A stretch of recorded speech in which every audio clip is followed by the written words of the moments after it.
Hey everyone, it's me, Doomlink, and welcome to a video that I just had to record because of how I feel emotionally about this game. Just for the record, I am a long-time Souls player.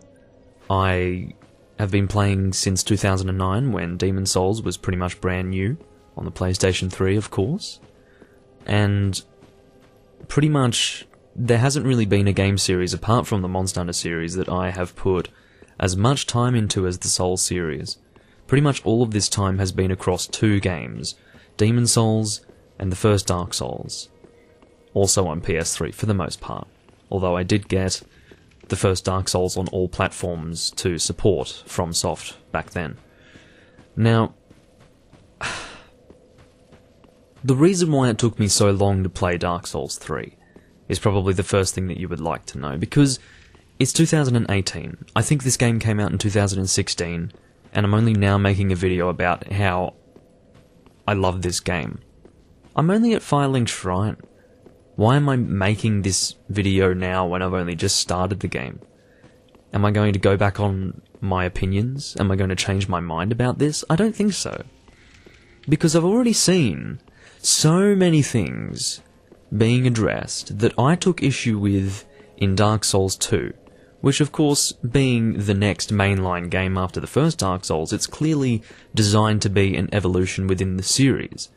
The changes that you see in Dark Souls 2 are evolutions in the series. You know, I never looked at Dark Souls 2 as a game on its own. I looked at it as a representation of the series evolving. And I think I made a mistake with that. I underestimated From Software, officially. I have underestimated them, because the thing is, and I'll get back to why I have taken so long to play this game, it's because I was afraid. I was afraid that I was going to pick this game up and hate it even more than I didn't really hate Dark Souls 2, but I was disappointed. The combat was sluggish. There were things added that I wasn't happy with, like ridiculous fall damage, you know. Estus flasks were made super slow, and they weren't really designed to be the main method of healing anymore. I didn't like those changes. They didn't feel right.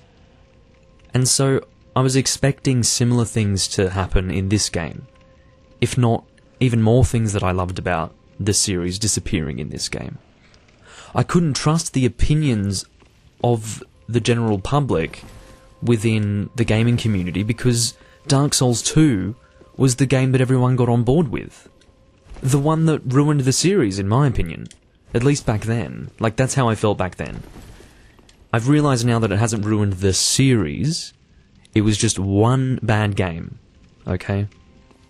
Now, the thing is, we all know why Dark Souls 2 was as popular as it was. It was because of advertising. It was not because it was particularly good compared to any of the previous iterations in the series. It was just well advertised. It got on people's minds. People thought, well, this is interesting, let's try it out. They enjoyed it. And that was it.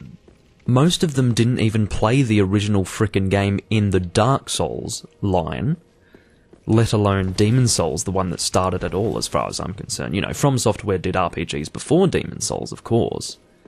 But Demon Souls was the one that really started the Souls series off. And, of course, Dark Souls was very interesting in the way that it did not try to imitate Demon Souls. It took the same concept that Demon Souls had, yet did something different with it. Which is why I tout Dark Souls 1 to be an excellent follow-up game in a series. It's phenomenal. I think that the relationship between Demon Souls and Dark Souls 1 is phenomenal. I think that it speaks volumes about From Software and their ability to just create a good game from the heart, because you can't have a game like Demon Souls that is just so interesting, unique, powerful, fun, with so much replayability, at least for me, and then come out with Dark Souls that is all of those things that I just mentioned, but not riding on the coattails of Demon Souls. It did its own thing. using a similar system. Like it had, let's say, the skeleton of Demon Souls, but created an entirely different person using that skeleton. It's amazing. Of course, I use the... I try to create a human metaphor there because skeleton, but, you know, it's just really amazing to me that those two games exist, and they are so good. And then you had Dark Souls 2 come out. The first game to hit the mainstream, and all it was a watered-down version of Dark Souls 1. That is all it was. They had, in Dark Souls 1, a beautifully unified world, crafted just in such a way that it would blow your mind as you played it for the first time to just realize how everything was interconnected perfectly. It was just this expansive world where everything, you would go to one place, and then you'd, over like a period of 10 hours of gameplay, end up in a loop, and you go, well, where do I go next? Oh, I haven't been there yet. I'll go there, because you've realized you've made a loop after all of that, and you can look back and you can see in your mind's eye almost like a bird's eye view map of where you've been. And it continues on and on like that. It's amazing, just like how the Great Hollow, Blight Town, and New Londo are all connected, and then you've got Sen's Fortress connected with... Just, it's amazing to me, just how it all works. Like, you've got the Undead Bird connected to the Darkroot Basin, and then that creates a big loop back to Firelink, and then you've got the Catacombs, which links to the Tomb of the Giants, and you can be in the Tomb of the Giants and look at Ash Lake from a different perspective. It's amazing, and Ash Lake is linked to the Great Hollow, which is going in a completely different direction. It's phenomenal, the sort of crafting that went on in that world. And then you have Dark Souls 2, which is nothing more than laziness. That interconnected nature is no longer as nicely crafted because from the get-go you have a warp system. They expect that most people aren't going to care so much for that sort of thing when they've got a warp system from the get-go. Of course, in Dark Souls they had to go through a lot of stuff before, well, players had to go through a lot of stuff before they got the Lord Vessel. And then they could warp around. At that point, it was quality of life.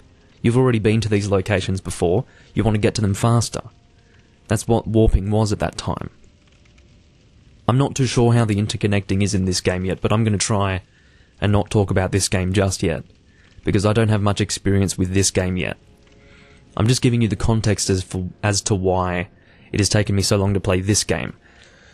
Dark Souls 2, the game that was most popular out of all of them at that time, was by far the worst one. Yet here I am, sitting here, watching all of these people go, Dark Souls 2 is so amazing, this is such a great game. These clueless people who wouldn't know a decently crafted game if it slapped them across the face. These people were clueless, and it annoyed me a lot.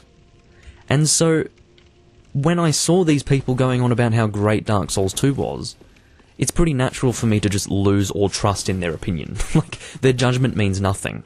It's like listening to a 5-year-old talk to you about, like, how good this movie was. It's like, well, how much do you really know? You're 5, shut up. Like, that's the kind of thing. Well, obviously you wouldn't be that rude to a 5-year-old, but, you know, there's a point where you don't take their opinion that seriously, because you know the things that they're looking at aren't that important. These people were just having an emotional reaction to something that they hadn't really experienced properly before. And that's all it was. That's all that was going on there. And then, of course, Bloodborne came out, something that I was very disappointed in because I was expecting a Souls game. It was not a Souls game. I took issue with every single change they made because I thought it was going to be a Souls game. It was not a Souls game. I hated how the combat had been dumbed down. Where's my shield? Instead I'm shooting a gun? What's this? I'm being encouraged to take on the game in more of a hack and slash fashion, attacking people before they can attack me, rather than having a duel sort of circumstance with a shield and parrying people nicely, and, you know, it felt like all of that combat that I loved was gone, and so I couldn't get on board with Bloodborne. I hated it. Yet all of these people, Bloodborne, Bloodborne, I love Bloodborne, these same clueless motherfuckers who would not give a damn if they threw out every single convention of the Souls series and made this an actual Souls game. They wouldn't give half of a shit. These people, once again, are clueless. That's what was in my mind. Because I was very emotional at the time, and when I say emotional, like angry, I wasn't like crying or something, you know, don't... Yeah, of course. The situation for me was frustration, because I wanted a specific game and I didn't get that specific game. I thought it was going to be Demon's Souls 2.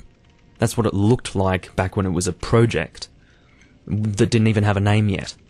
It wasn't even called Bloodborne. To be honest, when they did come out with the name Bloodborne, I was thinking, yeah, this is just a project name, work in progress, you know.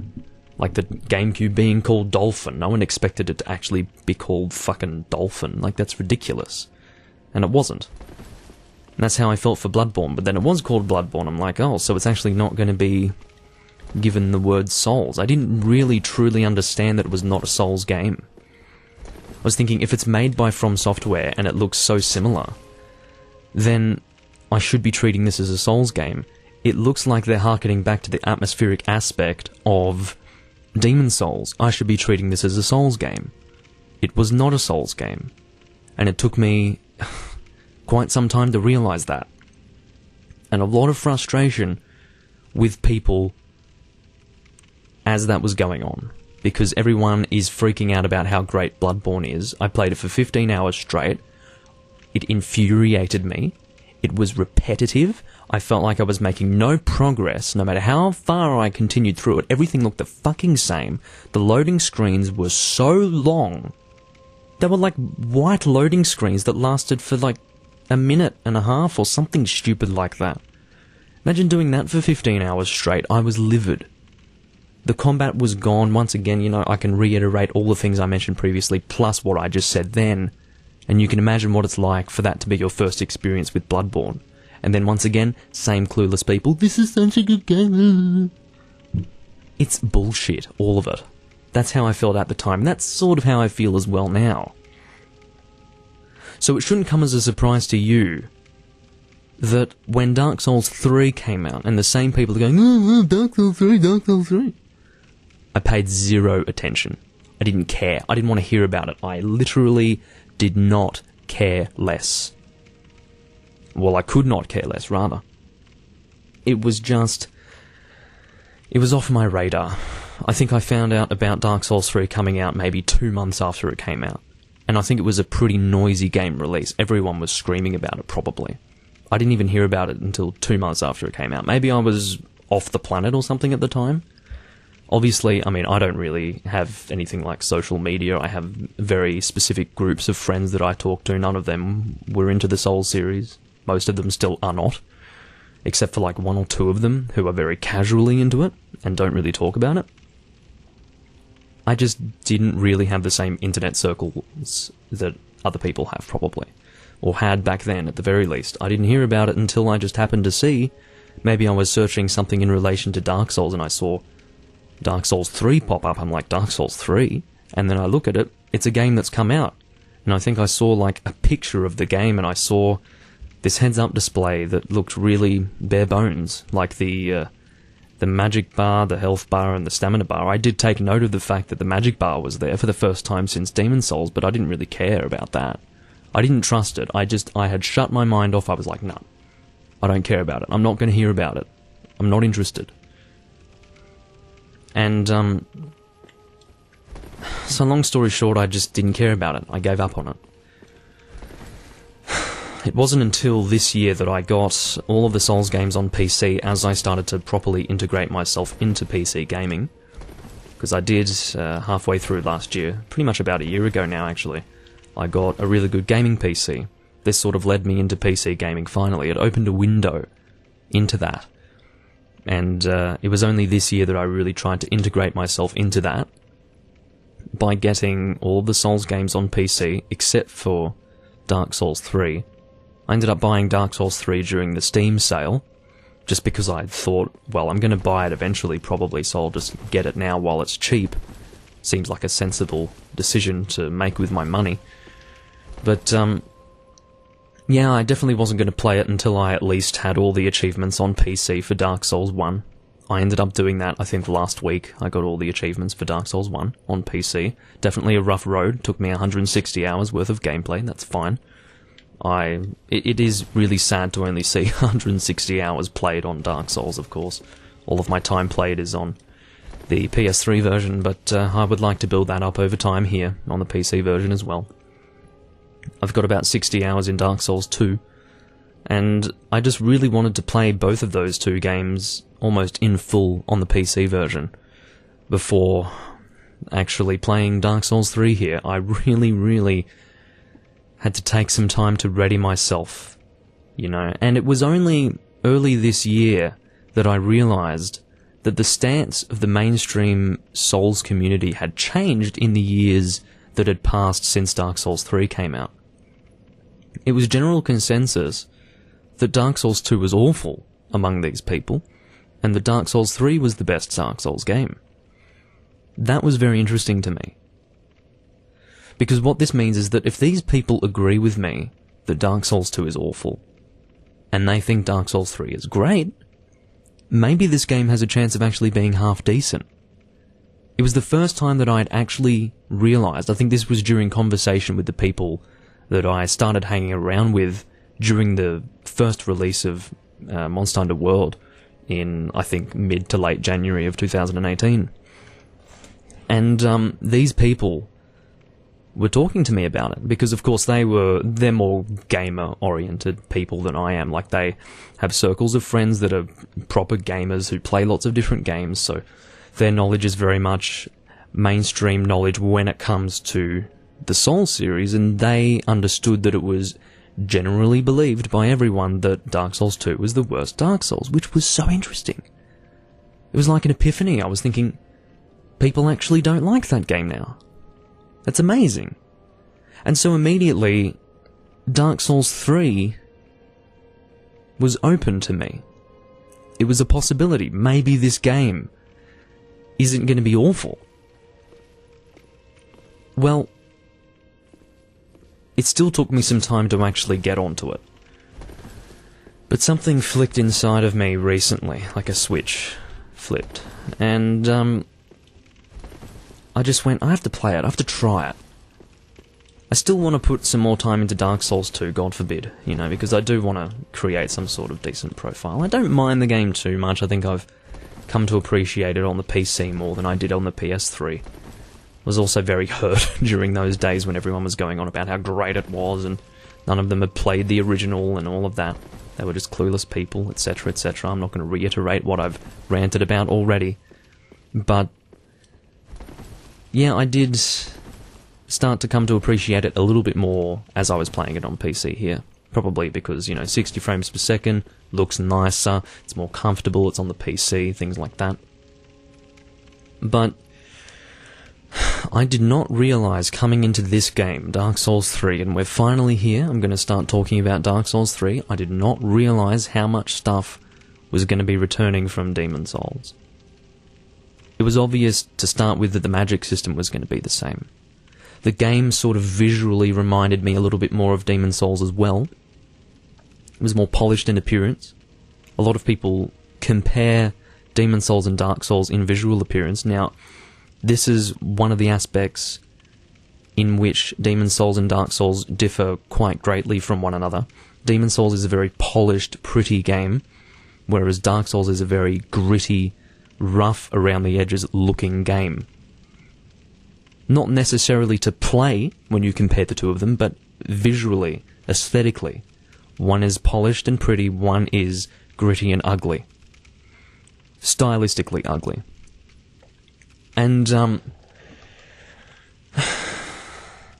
this game was more on the polished side of things. Now, let's just look at the fact, let's see what's on my screen now that is pretty much from Demon Souls. So, first and foremost, oh god, like I'm shivering. Anyway, half from the cold and half from just emotions welling up in me. I'm sorry, I'm a real romanticist, and you have to understand that Demon Souls is probably my favourite Souls game. Well, sorry, it's probably my favourite video game. period. It's obviously my favourite Souls game, but it's probably my favourite video game. So, the windows here for the attunement slots, the equipable items, equipable consumables I should say, and the weapons here, these windows are lifted straight from Demon Souls. That's the first thing I'm going to mention. Second thing is that the magic bar there indicates that there is no longer, like, a spell use system anymore. Or, like, you know, spell, miracle, pyromancy use system anymore. Actually, the pyromancy system, that's a good thought. Maybe the pyromancies are still, like... I wonder if they will be linked to magic. That is a good thought. Like the actual magic bar itself. But anyway, that's another thought for another time. But they have returned to the Demon Souls style of magic, which I always preferred. So that alone is going to change the game for magic play. And I'm very excited to see how that's going to work. Now, as well as that, let's look at our surroundings here. Just look at this. This is the Nexus from Demon Souls. This is its design. You have a Maiden in Black-esque firekeeper here. You've got a man sitting here with no future, who's like very downtrodden. Of course, that's a thing from Dark Souls 1 as well. All of them really, but it started in Demon Souls. You have a vendor, and you have a blacksmith. It's a hub world that mimics the design of the Nexus.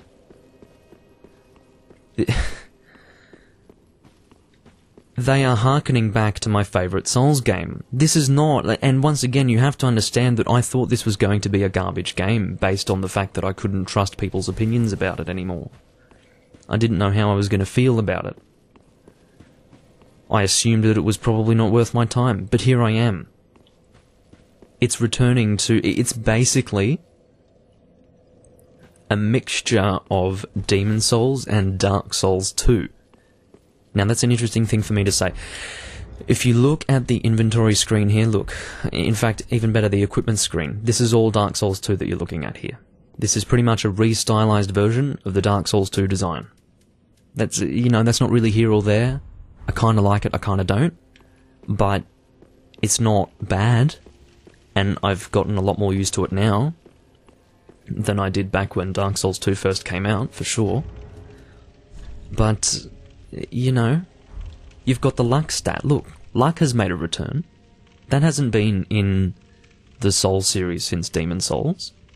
I'm very interested to see what kind of builds that I can make surrounding the luck stat now.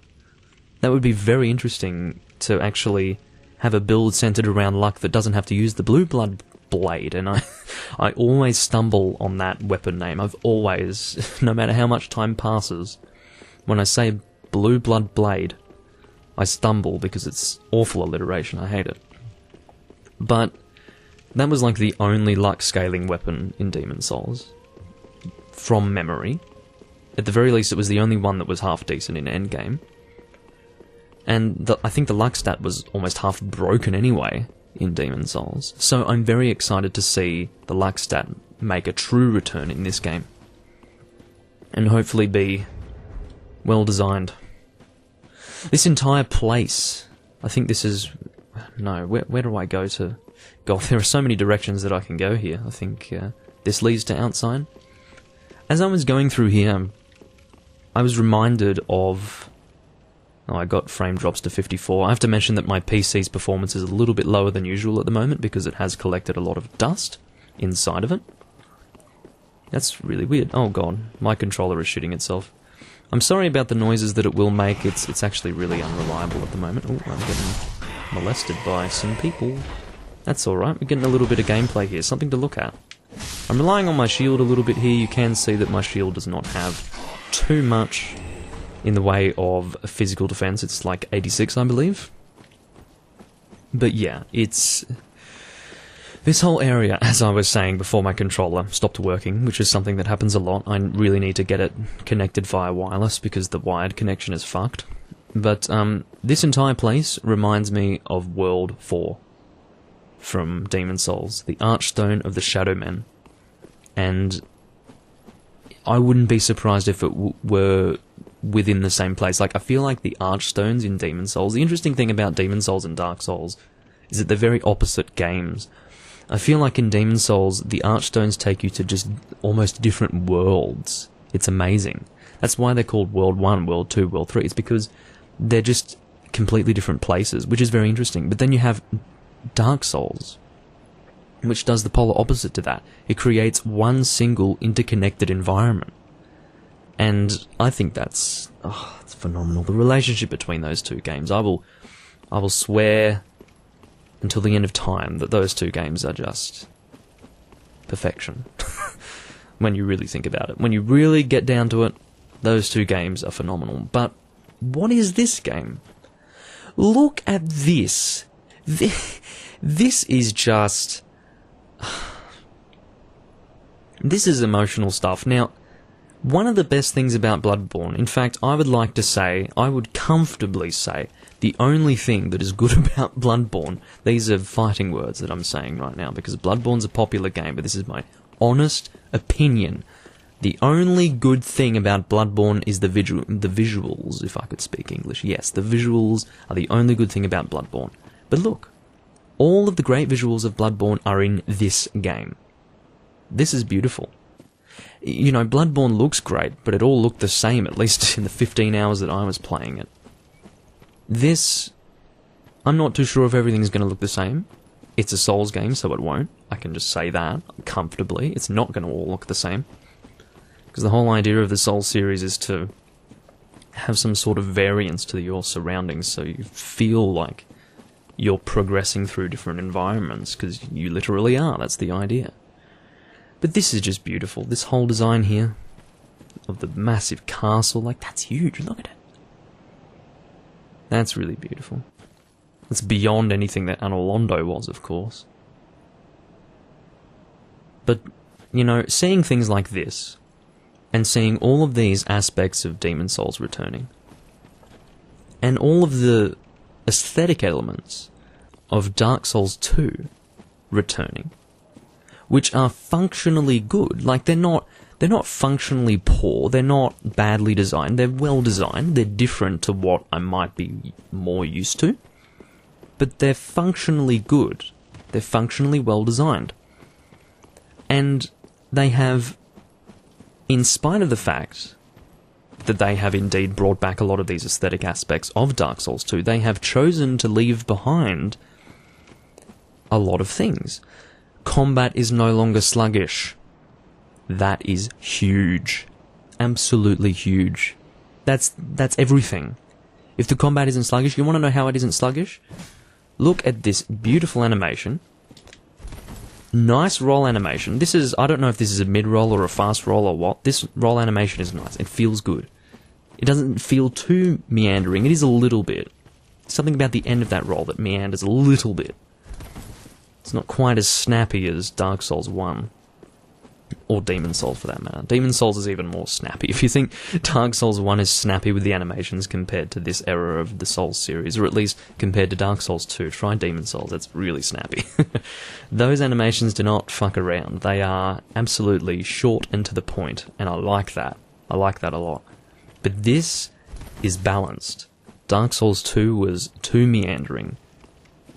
Way too meandering. Way too sluggish, way too over-animated in certain ways. Look at this. See that? See how that's not retardedly sluggish? Can I move while using it too? Yeah, that's really cool. I like that. This is what I want. You know, the combat is very different. You saw it before, it's so cinematic. I mean, you probably know what the combat fucking looks like in this game anyway. It's new to me, but God, it's probably very ho-hum to you by now, but it's so cinematic to my eyes. And you know, even though it's so different, this game deserves getting used to. It absolutely deserves me getting used to the cinematic combat. It's different, but you know what? It looks really nice. It feels nice. It flows well. It's well designed. Change is good if it's well executed and feels natural. That is what this game is. That's what it is. So, all I can say to you guys, with having, or without having rather, played much of this game, this is worth my time. I'm not going to record any more of this game until I've played a lot more of it, I think. I don't want to spoil the experience of playing this game by having to focus on creating engaging commentary for you guys. I mean, I can do that partially without having to pay attention, but I don't want it, like, I have good and bad days, right? Some days I'll be able to sit down and pump out a great commentary without giving half a shit, like it'll just happen. And then other days I just can't get a consistent train of thought, and I really need to focus on it. It's just going to be easier if I don't have the potential to just like ruin my first experience with this game by recording it, in my opinion. I never play as well when I'm recording because I'm focusing on other things. So it's just going to be nicer to just experience it by myself, I think. Without including you guys. And I hope you can appreciate that. I hope you don't hate me for that. But yeah, this... I wasn't going to make a video about this game. You have to understand, I was not going to do that. That was not on the cards whatsoever. But this was so unexpected for me. I mean, I wasn't necessarily expecting to hate it, but fuck me. I was not expecting to be this impressed by this game. I'm more impressed by FromSoft. The fact that they are willing to bring back concepts from Demon's Souls, this game from 2009, back into the Souls series at a time when they have mainstream gamer attention, which is not a small thing. You know, they've got money riding on this. They know the shit they had from Demon's Souls is quality stuff. They know they have good concepts there that can be used in a modern context, in a modern Souls context. And they've got it right here, I think. They've got it right here. The hub world is back. The original magic system is back.